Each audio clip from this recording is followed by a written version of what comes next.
Hello everyone, स्वागत है आप सभी लोगों का कल्याण इंस्टीट्यूट यूट्यूब चैनल पे। इस चैनल के माध्यम से हम बीएड पाठ्यक्रम का विश्लेषण कर रहे हैं और आज हम इस वीडियो के अंतर्गत शिक्षण तकनीकों के संदर्भ में बात करेंगे कि शिक्षण की तकनीक क्या होती है, उन तकनीकों का क्या अर्थ होता है जो शिक्षण की तकनीकें होती है।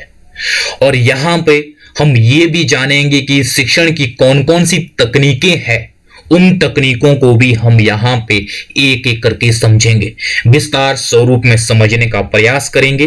तो आप हमारे साथ इस वीडियो में अंत तक बने रहिएगा। और अगर आपने चैनल को अभी तक सब्सक्राइब नहीं किया तो चैनल को जरूर सब्सक्राइब करिएगा। और अगर आप बीएड पाठ्यक्रम से संबंधित हमारे अन्य वीडियोज को देखना चाहते हैं तो आप हमारे चैनल के प्लेलिस्ट में जाकर के जो वहां पे बीएड नाम की जो प्लेलिस्ट होगी वहां से जाकर के आप कंप्लीट विश्लेषण देख सकते हैं। और इतना ही नहीं, हम आपको बीएड पाठ्यक्रम से संबंधित नोट्स भी प्रोवाइड करवाएंगे। जो नोट्स हमारी एक वेबसाइट है kalyaninstitute.in, इस वेबसाइट के माध्यम से आपको बीएड पाठ्यक्रम के नोट्स मिलेंगे। वो नोट्स कैसे मिलेंगे? जैसे ही आप बीएड पाठ्यक्रम से संबंधित हमारी वेबसाइट है kalyaninstitute.in, इसको गूगल पे सर्च करेंगे तो इस तरह का होम पेज दिखेगा। इस होम पेज के सबसे ऊपर 3 डॉट करके ये मेनू बना होगा। जैसे आप इस मेनू में क्लिक करेंगे तो आपके सामने ये सारे ऑप्शन आ जाएंगे। इन सभी ऑप्शनों में से एक ऑप्शन होगा बीएड नाम का ऑप्शन। जैसे आप बीएड नाम के ऑप्शन में क्लिक करेंगे तो आपके सामने जो बीएड का जो पाठ्यक्रम है उससे संबंधित जो हमारे नोट्स है वो संपूर्ण नोट्स ओपन हो जाएंगे। मजे की बात यह है कि जो ये संपूर्ण जो नोट्स है ये नोट्स हिंदी और इंग्लिश दोनों ही भाषाओं में है, जिसमें आप कंफर्टेबल हो उसमें आप देख सकते हैं। तो मुझे उम्मीद है कि आपके लिए ये जो वेबसाइट ये काफी उपयोगी रहने वाली है। तो एक बार इस वेबसाइट को जरूर विजिट कीजिएगा। और हाँ, अगर आपने चैनल को अभी तक सब्सक्राइब नहीं किया है तो चैनल को जरूर सब्सक्राइब करिएगा, जिससे कि हमें और ज्यादा इसी तरह से कंटेंट को क्रिएट करने में मोटिवेशन एवं उत्साह मिलता है। तो चलिए बिना किसी देरी के आज के टॉपिक पे आते हैं। जो हमारा आज का टॉपिक है शिक्षण की रणनीतियां। शिक्षण की रणनीतियां ये क्या है, ये किस तरह से है? शिक्षण की रणनीतियां वो रणनीतियां होती है जो वास्तव में शिक्षण को पूरा करने के लिए बनाई जाती है, जिनके तहत शिक्षण करवाया जाएगा, जिन रणनीतियों के अकॉर्डिंग शिक्षण करवाया जाएगा यानी कि टीचिंग करवाई जाएगी, वह ही शिक्षण रणनीतियां होती है। शिक्षण रणनीतियां वे विधियां और तकनीकें हैं जिसका प्रयोग एक शिक्षक सीखने की प्रक्रिया के माध्यम से अपने छात्रों का संवर्धन करने के लिए करेगा। यानी कि ये वे विधियां हैं जिन तकनीक या विधियों के माध्यम से जो शिक्षक है, शिक्षक छात्रों को सीखने के लिए, सीखने की प्रक्रिया के माध्यम से अपने छात्रों के संवर्धन, उनके विकास, उनके जो सर्वांगीण विकास है, जो उनका कॉग्निटिव डेवलपमेंट है, उनके लिए वो प्रयोग करता है वो विधियां। तो इस तरह से वह ही शिक्षण विधियां होती है, वो ही टीचिंग टेक्निक्स होती है। तो इस तरह से हम ये कह सकते हैं कि शिक्षण रणनीतियां वो रणनीतियां होती है जिसके माध्यम से शिक्षक छात्रों को सीखने के लिए वो प्रक्रिया अपनाता है और उसके तहत छात्रों का वास्तव में विकास किया जाता है। और एक शिक्षक उसके द्वारा किस तरह से जो एक विषय पढ़ाया जाता है, उस विषय को पढ़ाने के संदर्भ में कौन सी चीजें, कौन से उपकरण, कौन सी रणनीतियां उनको अपनाया जाता है, जिससे वास्तव में किस तरह से उससे विद्यार्थी कुछ ना कुछ लर्न कर सके। और जो लर्निंग होगी वो लर्निंग किस तरह से विद्यार्थियों के लिए उपयोगी होती है। तो इस तरह से एक शिक्षक अध्ययन किए जा रहे विषय, विद्यार्थियों की विशेषज्ञताओं के स्तर और उनके सीखने के लिए सबसे उपयुक्त शिक्षण रणनीति का वो चयन करता है, ताकि जो विषय वो पढ़ा रहा है वो विषय बड़ी सार्थकता के साथ उसका शिक्षण, उसकी टीचिंग करवाई जा सके। तो उसके लिए वो जो शिक्षक है वो सबसे उपयुक्त रणनीति का वो चयन करता है, ताकि जो शिक्षण के जो ऑब्जेक्टिव है उन ऑब्जेक्टिव को हासिल किया जाए, और जो रणनीति होगी वो उस विषय, जिस विषय का वो शिक्षण करवा रहा है, जिसे को लेकर वो टीचिंग करवा रहा है, उसके लिए वो किस तरह से अनुकूल है, सबसे उपयुक्त है। तो इस तरह से उस रणनीति का एक शिक्षक चयन करता है। एक पाठ में एक शिक्षक अलग अलग अंतिम लक्ष्यों के साथ कई अलग अलग शिक्षण रणनीतियों का प्रयोग कर सकता है। यानी कि किस तरह से जो एक शिक्षक है, कोई एक जो पाठ पढ़ा रहा है, उस पाठ में एक शिक्षक अलग अलग या वो कई लक्ष्यों को हासिल करने के लिए अलग अलग रणनीतियों का वो प्रयोग कर सकता है, क्योंकि पर्पस एकमात्र ये होता है कि किस तरह से जो टीचिंग है वो प्रभावी तरीके से संपन्न हो सके, जो हमारे ऑब्जेक्टिव है उन ऑब्जेक्टिव को हासिल की जाए। जो ये रणनीतियां होती है, ये रणनीतियां वास्तव में इसके माध्यम से जो टीचिंग का जो पर्पस है उस पर्पस को फुलफिल करने के लिए ही होती है, और शिक्षक इस रणनीति का जो हमारा पर्पस होता है उस पर्पस को मद्देनजर रखते हुए वो जो टीचिंग की जो रणनीतियां होती है उसका चयन करता है। तो इस तरह से ये टीचिंग रणनीतियां है, जिसको हमने यहाँ पे समझा है कि वास्तव में शिक्षण रणनीतियां वास्तव में क्या है। अब हम इसके बाद ये देखेंगे कि शिक्षण की रणनीतियां कौन कौन सी है। उन रणनीतियों को हम एक एक करके यहाँ पे समझेंगे कि वास्तव में शिक्षण की कौन कौन सी रणनीतियां हैं, जिसके द्वारा हम जो टीचिंग के जो ऑब्जेक्टिव है उन ऑब्जेक्टिव को हासिल कर पाते हैं, और उन रणनीतियों का प्रयोग करके वास्तव में जो शिक्षक है वो शिक्षक प्रभावी शिक्षण को संपन्न करवाता है, जिसमें कि सबसे पहले अपने छात्रों को जाने और उनके प्रति सम्मान विकसित करे। ये किस तरह से प्रभावी शिक्षण में किस तरह से एक जो शिक्षक है वो शिक्षक इस तरह की रणनीति अपनाता है, जिसमें कि वो किस तरह से अपने छात्रों को समझे कि वास्तव में क्या उनका कॉग्निटिव स्तर है, क्या उनका बौद्धिक स्तर है, और किस तरह से उनकी अपनी योग्यताएं एवं क्षमताएं हैं, जिनके आधार पर जो शिक्षण है वो शिक्षण करवाया जाए, कि वास्तव में उनके प्रति इस तरह से सम्मान भी विकसित किया जाए जो औरों के लिए और उनके लिए वो बेहद आवश्यक हो, जो वास्तव में हमारी प्रभावी शिक्षण के लिए और जो हमारे शिक्षण के जो उद्देश्य है उनको हासिल करने के लिए बेहद आवश्यक होते हैं। तो इस तरह से ये जो शिक्षण की रणनीति होती है ये बेहद जरूरी होती है, जिसमें छात्रों के स्तर को पहचाना जाता है, छात्रों को जाना जाता है कि वास्तव में क्या उनका स्तर है, क्या इनकी योग्यताएं हैं, क्या उनकी क्षमताएं हैं, जिसके आधार पर टीचिंग करवाई जाए। और दूसरा है योगात्मक एवं रचनात्मक आकलन का उचित प्रयोग। ये किस तरह से जो योगात्मक और रचनात्मक जो आकलन है, जो असेसमेंट है, उनका उचित उपयोग होना चाहिए। ये इस तरह से होना चाहिए कि वास्तव में जब टीचिंग कार्य संचालित हो रहा हो उस दौरान किस तरह से क्या होता है, रचनात्मक असेसमेंट होता है, रचनात्मक आकलन होता है।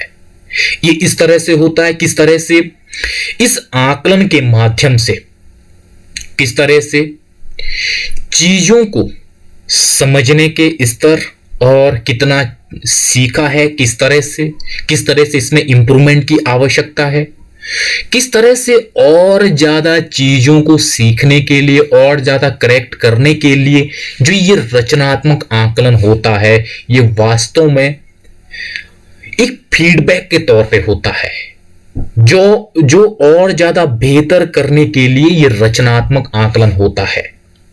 और जो योगात्मक आकलन होता है, योगात्मक आकलन जब संपूर्ण जो शिक्षण है वो कंप्लीट हो जाता है, ये अंत में ये करवाया जाता है, जिसमें ये जाना जाता है कि वास्तव में विद्यार्थियों ने कितना और क्या सीखा है।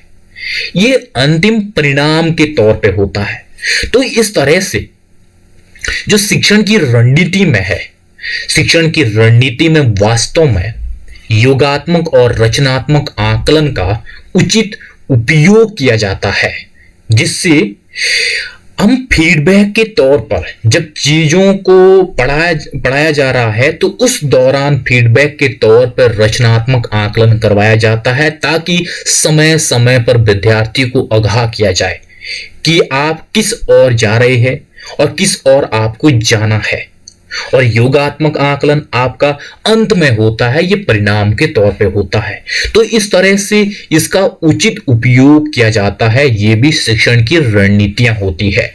और अगला है प्रभावी तकनीक का प्रयोग। ये किस तरह से टीचिंग कार्य के दौरान प्रभावी तकनीक का प्रयोग किया जाना आवश्यक होता है, और किस तरह से एक शिक्षक टीचिंग के लिए किस तरह से प्रभावी तकनीक का प्रयोग करता है, वो किस तरह से शिक्षण सहायक सामग्री का प्रयोग करता है, वो शिक्षण विधियों का प्रयोग करता है, वो इस तरह से इन तकनीकों का प्रयोग करता है जिससे कि प्रभावी शिक्षण संपन्न करवाया जाए, जो हमारे ऑब्जेक्टिव होते हैं उन ऑब्जेक्टिव को हासिल किया जाए। तो इस तरह से शिक्षण की रणनीति के तौर पर प्रभावी तकनीक के संदर्भ में जो प्रयोग किया जाता है वो प्रयोग भी वास्तव में बेहद जरूरी होता है। और अगला है निरंतर अभ्यास। निरंतर अभ्यास किस तरह से शिक्षण की रणनीति के तौर पे देखा जाता है।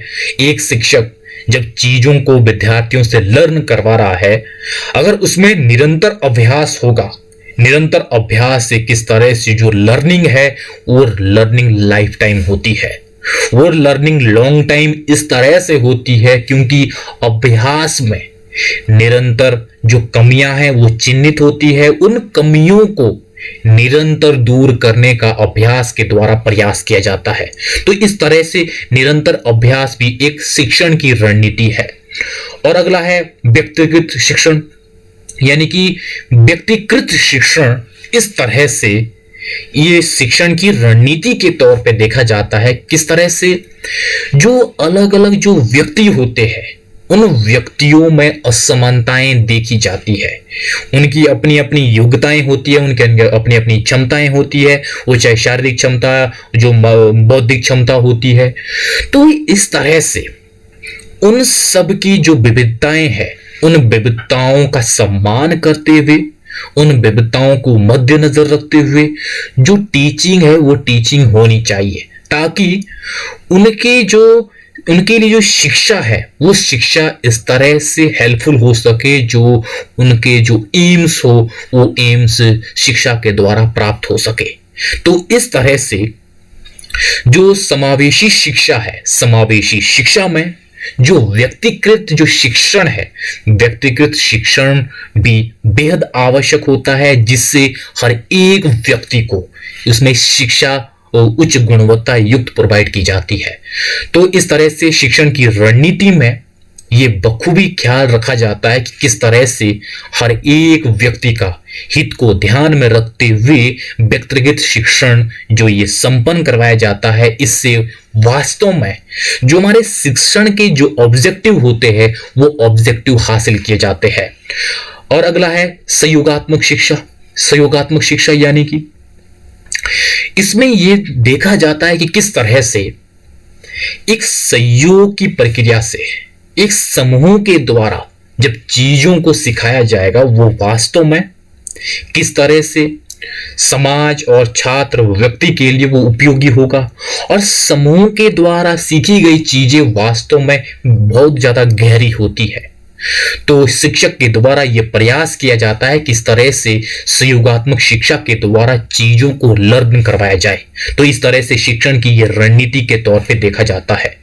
और अगला है शब्दावली सिखाई जाए। ये किस तरह से, जब हम विद्यार्थियों का कॉग्निटिव डेवलपमेंट यानी कि बौद्धिक विकास करेंगे, उसके लिए नई नई शब्दावली का होना बेहद आवश्यक है। जब हम नई नई शब्दावलियों का बच्चों को ज्ञान देंगे, उससे परिचित करवाएंगे, तो वास्तव में जो विद्यार्थी का जो कॉग्निटिव डेवलपमेंट है वो बहुत उच्च हो जाएगा। तो इसीलिए नई नई शब्दावली से छात्रों को परिचित करवाना और उनके अर्थों के संदर्भ में जानकारी देना, तो ये भी शिक्षण की रणनीति के तौर पे देखा जाता है कि किस तरह से हम बच्चों का नई नई शब्दावलियों के माध्यम से बौद्धिक विकास कर सकते हैं।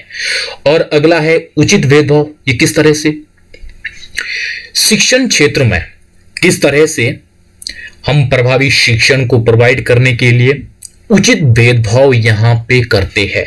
और ये उचित भेदभाव इस तरह से होना चाहिए जो वास्तव में किस तरह से जो अलग अलग शारीरिक क्षमता वाले विद्यार्थी है उनमें भेदभाव किया जाता है, और अलग अलग जो बौद्धिक क्षमता होती है विद्यार्थी की उनके आधार पर, और बच्चों की जो कद काठी है उसके आधार पर किस तरह से क्लासरूम में बैठाने से लेकर के और क्लासरूम में किस तरह से चीजों को लर्न करने में उनमें किस तरह से जो भेदभाव वो किया जाएगा। जो उच्च बौद्धिक स्तर वाले विद्यार्थी है उनको चीजों को बड़ी आसानी से सीखी जा सकती है, और जो कम बौद्धिक क्षमता वाले जो विद्यार्थी होते हैं उनको जल्दी चीजें समझ नहीं आती है। तो इस तरह से उनको चीजों को समझाने के लेकर के उनको किस तरह से विशेष प्रकार से उनको एजुकेशन प्रोवाइड करवाई जाए, या क्लासरूम में उन पर ज़्यादा नज़र रखी जाए ताकि उनका भी बराबर जो कॉग्निटिव डेवलपमेंट है वो कॉग्निटिव डेवलपमेंट किया जाए। इसी तरह से जो शारीरिक असमानताएं हैं उसको मद्देनजर रखते हुए भी कहीं ना कहीं उनको क्लासरूम में किस तरह से आगे बढ़ाया जाए ताकि वास्तव में जो शिक्षा है, जो शिक्षा का स्तर है, वो सभी विद्यार्थियों के लिए एक तरह से उपयोगी हो सके, और इस उचित भेदभाव के माध्यम से वास्तव में सभी बच्चों के हितों को ध्यान में रखा जाए। तो इस तरह से उचित भेदभाव वास्तव में ये शिक्षण रणनीति के तौर पे होता है। और अगला है छात्र केंद्रित शिक्षा।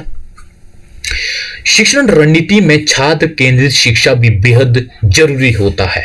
किस तरह से जो टीचिंग करवाई जाए वो वास्तव में छात्र को केंद्र में रखकर प्रोवाइड करवाई जाए, जिसमें छात्रों के हितों को ध्यान रखा जाए और छात्रों का किस तरह से यहाँ पे कॉग्निटिव डेवलपमेंट हो, किस तरह से सर्वांगीण विकास हो सके, किस तरह से छात्रों को चीजें अधिक से अधिक और कम समय में समझ आ सके, और उसके अकॉर्डिंग वास्तव में टीचिंग की जो रणनीतियां, टीचिंग की जो विधियां हैं, टीचिंग के जो मेथड्स है उनका प्रयोग किया जाए ताकि छात्रों को वास्तव में बड़ी आसानी से, बड़ी सरलता से समझ आ सके, वो चीजों को बड़ी आसानी से लर्न कर सके। तो इस तरह से छात्र केंद्रित शिक्षा भी वास्तव में शिक्षण की रणनीति होती है। और अगला है इस स्पष्ट निर्देश। स्पष्ट निर्देश यानी कि किस तरह से शिक्षण प्रक्रिया में ये होना चाहिए, स्पष्ट निर्देश होने चाहिए कि किस तरह से टीचिंग प्रोसेस में वास्तव में निर्देशों का प्रयोग किया जाता है और निर्देशों की अपनी अहमियत होती है। अगर स्पष्ट निर्देश होंगे तो इससे क्या होगा, वास्तव में जो शिक्षण है वो प्रभावी तरीके से संपन्न होगी और विद्यार्थियों को स्पष्ट निर्देश का जो ज्ञात होगा वो वास्तव में उसके अनुकूल वो किस तरह से चीजों को लेंगे, चीजों को संदर्भ में वो इस तरह से उसका पालन करेंगे जो वास्तव में जो शिक्षण के हमारे ऑब्जेक्टिव होंगे वो ऑब्जेक्टिव भी इस स्पष्ट निर्देश के द्वारा हम प्राप्त कर पाएंगे। तो इस तरह से शिक्षण की निर्देश के संदर्भ में ये देखा जाता है कि वास्तव में जो शिक्षण में स्पष्ट निर्देश है उसकी अपनी अहमियत होती है, और ये भी रणनीति के तौर पे इसे प्रयोग किया जाता है कि किस तरह से हम इसके प्रयोग के द्वारा वास्तव में जो विद्यार्थियों का जो संवेगात्मक विकास है वो विकास कर सके, किस तरह से उनका जो बौद्धिक स्तर है उसको भी उच्च कर सकते हैं।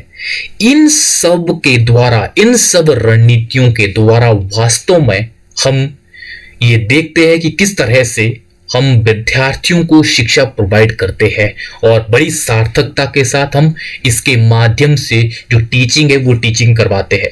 तो इस तरह से हमने इस वीडियो के अंतर्गत शिक्षण की रणनीतियों को देखा है और सबसे पहले हम शिक्षण की रणनीतियां क्या होती है उसका अर्थ समझा है और उसके बाद हमने शिक्षण की रणनीतियों को एक एक करके समझा है, विस्तार स्वरूप में समझने का प्रयास किया है, एक एक करके ये जानने का हमने प्रयास किया कि किस तरह से शिक्षण की रणनीतियां होती है और उन रणनीतियों के बारे में हमने बड़ी गहनता से यहाँ पे अध्ययन किया है।